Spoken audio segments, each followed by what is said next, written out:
Hello student, आप सभी को हमारे YouTube channel study with Pankaj में स्वागत है।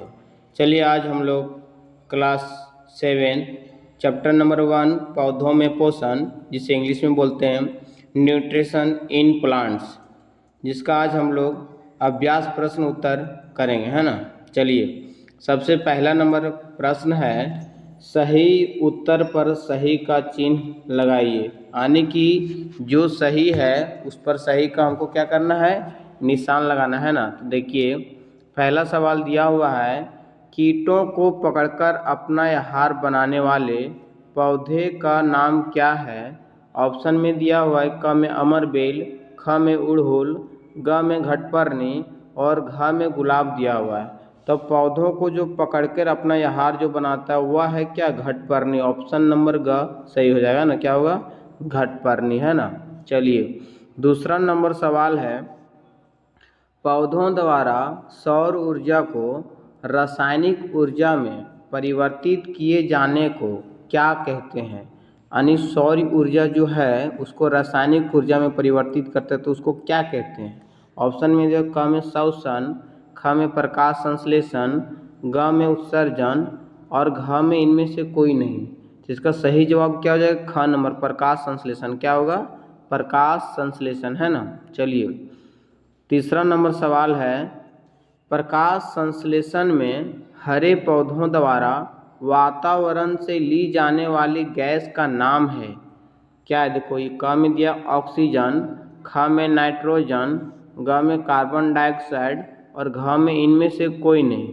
तो वातावरण पेड़ पौधों द्वारा जो गैस ली जाती है, हरे पौधों द्वारा वातावरण से ली जाने वाली गैस, वो गैस का नाम क्या है, कार्बन डाइऑक्साइड। क्या है, कार्बन डाइऑक्साइड। वह कार्बन डाइऑक्साइड लेते हैं और ऑक्सीजन को क्या करते हैं, छोड़ते हैं ना। देखिए चौथा नंबर सवाल है, परजीवी पौधों का एक उदाहरण है। क्या हो सकता है, फफूंद, अमरबेल, लाइकेन और फलीदार पौधे। क्या हो जाएगा, अमरबेल। क्या होगा, अमरबेल, है ना। सही जवाब हो जाएगा अमरबेल। पांचवा नंबर सवाल है, प्रकाश संश्लेषण में हरे पौधे के किस संरचना से ऑक्सीजन वायुमंडल में मुक्त होता है। इसका ऑप्शन दिया हुआ, क में जड़, ख में तना, ग में फूल और घ में रंध्र। तो सही क्या हो जाएगा, रंध्र। क्या होगा, रंध्र हो जाएगा। क्या होगा, रंध्र हो जाएगा सही। चलिए अब दूसरा नंबर सवाल है हमारा, रिक्त स्थानों की पूर्ति कीजिए। पौधे द्वारा संश्लेषित खाद का भंडारण खाली जगह के रूप में किया जाता है। तो किसके रूप में करता है, स्टार्च के रूप में। किसके रूप में, स्टार्च के रूप में करते हैं ना। चलिए दूसरा नंबर सवाल को देखते हैं हम लोग, पौधे की पत्तियों में पाए जाने वाले हरे रंग के वर्णक खाली जगह कहते हैं। तो उस हरे रंग को, वर्णों को क्या कहते हैं हम लोग, क्लोरोफिल, जिसके कारण से पत्तियां हरी होती हैं ना। क्या कहते हैं, क्लोरोफिल, है ना। चलिए तीसरा नंबर सवाल देखते हैं हम लोग। तीसरा नंबर में है, प्रकाश संश्लेषण के उपरांत खाली जगह गैस विमुक्त होती है। तो कौन सी गैस विमुक्त होती है, ऑक्सीजन। कौन सी होती है, ऑक्सीजन गैस, है ना। चलिए अब देखो तीसरा नंबर सवाल में है, मिलान कीजिए, है ना, उचित मिलान कीजिए, है ना। देखिए क्लोरोफिल, तो क्लोरोफिल किस में पाए जाते हैं, पत्ती में। किस में, पत्ती में, है ना। देखिए दूसरा नाइट्रोजन स्थिरीकरण, ये होता है जीवाणु। क्या होता है, जैसे ये दलियां वाला पेड़ पौधे में जैसे हो गया चना, है ना, अरहर, ये सब के क्या होता है, जड़ में पाए जाते हैं ना। अमरबेल ये क्या, एक परजीवी। क्या है, परजीवी। जंतु, यह क्या है, परपोषी। क्या है, परपोषी। कीटभक्षी का एक नाम, ये ड्रोसरा जो है यह क्या है, कीटभक्षी है ना। चलिए चौथा नंबर सवाल है, परजीवी एवं मृत जीवी में अंतर स्पष्ट कीजिए। परजीवी एवं मृत जीवी में अंतर स्पष्ट करने के लिए बोला है ना। तो देखिए हम लोग लिख दिए हैं परजीवी। देखिए ऐसे जंतु अन्य जीवित जंतुओं के शरीर में अपना भोजन प्राप्त करते हैं, उन्हें परजीवी कहते हैं। जैसे जोंक, फित्ता, कृमि, है ना। और देखिए मृत जीवी क्या है, मृत जीवी वैसा जीव जो किसी मृत एवं विघटित जैविक पदार्थों से पोषक तत्व प्राप्त करते हैं उन्हें मृत जीवी कहते हैं। हाँ, तो यहाँ तक समझ में आ गया होगा। चलिए 5वां नंबर सवाल है, आप पत्ती में स्टार्च की उपस्थिति का परीक्षण कैसे करेंगे? देखिए इसका उत्तर दिए हम ये में, पत्तियों पर आयोडीन विलयन की बूंदें गिराकर हम मंड की उपस्थिति का परीक्षण कर सकते हैं। जब आयोडीन मंड के संपर्क में, मंड जिसको कहते हैं स्टार्च को, है ना, आता है तो एक गहरा नीला रंग नजर आता है ना। इस प्रकार से हम लोग देख सकते हैं ना। 6ठा नंबर सवाल है, एक शब्द बताइए, इसका आंसर है ना एक शब्द में, छिद्र जिनके द्वारा पत्तियों में गैसों का आदान प्रदान करती है वो क्या होती है? रंध्र, है ना। पत्तियों में पाई जाती है, क्या होती है? रंध्र, है ना। चलिए दूसरा नंबर सवाल है, नलिका जिसके द्वारा जल एवं खनिज लवण पत्तियों तक पहुंचाए जाते हैं वो क्या कहलाते हैं? वाहिका। क्या कहलाती है? वाहिका, है ना। चलिए 7वां नंबर प्रश्न है, निम्नलिखित में सही कथन के आगे सही तथा गलत कथन के आगे गलत लिखिए। पहला में दिया हुआ है, प्रकाश संश्लेषण में ऑक्सीजन गैस मुक्त होती है, तो ये सही है। प्रकाश संश्लेषण में ऑक्सीजन मुक्त होती है, उसके बाद मुक्त होती है ना, ये सही है। दूसरा है, ऐसे पादप जो अपना भोजन स्वयं संश्लेषित करते हैं परजीवी कहलाते नहीं, ये है गलत, है ना। स्वयं जो करते हैं वो स्वपोषी कहलाते हैं, है ना, तो ये गलत हो जाएगा। तीसरा नंबर सवाल है, प्रकाश संश्लेषण का उत्पाद प्रोटीन नहीं है, ये क्या है? असत, ये भी क्या है? गलत।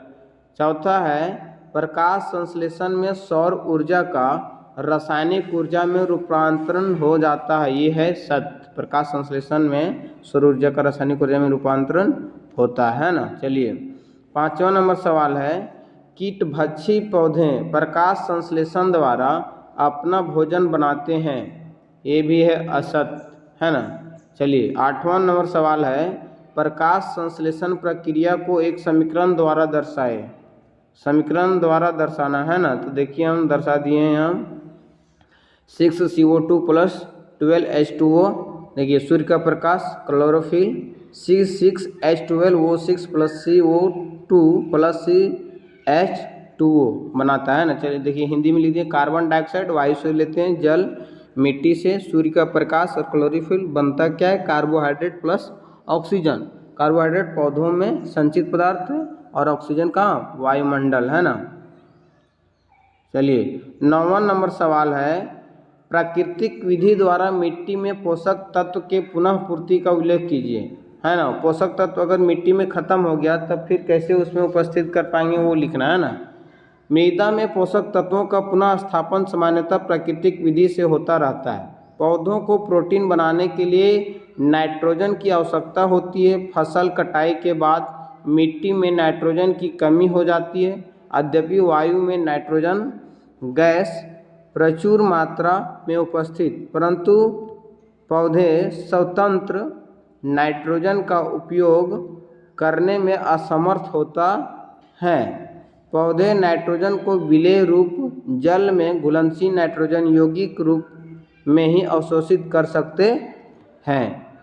कुछ जीवाणु वायुमंडलीय नाइट्रोजन का स्थिरीकरण करने में सहायक होते हैं। ये वायुमंडलीय नाइट्रोजन को विलेय पदार्थों के रूप में अवशोषित कर देते हैं। राइजोबियम ऐसा ही एक जीवाणु है ना। चलिए 10वां नंबर सवाल है, किसान अपने खेतों में रासायनिक उर्वरक क्यों मिलाते हैं? तो इसका उत्तर हो जाएगा, रासायनिक उर्वरक से मिट्टी की खोई हुई पोषक तत्व खेतों को पुनः मिल जाती है ना। चलिए 11वां नंबर प्रश्न है, फलीदार पौधों को उगाने के लिए नाइट्रोजन युक्त खाद का उपयोग क्यों नहीं किया जाता है? इसका उत्तर होगा, क्योंकि ऐसे पौधे वातावरण की नाइट्रोजन को स्वयं सोख लेते हैं, है ना। चलिए दूसरा है 11वां नंबर, हम रसोई घर में अपना भोजन स्वयं बनाते हैं, इसका अर्थ यह हुआ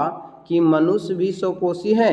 क्या आप सहमत है उत्तर दीजिए। तो इसका देखिए उत्तर क्या हो जाएगा, है ना।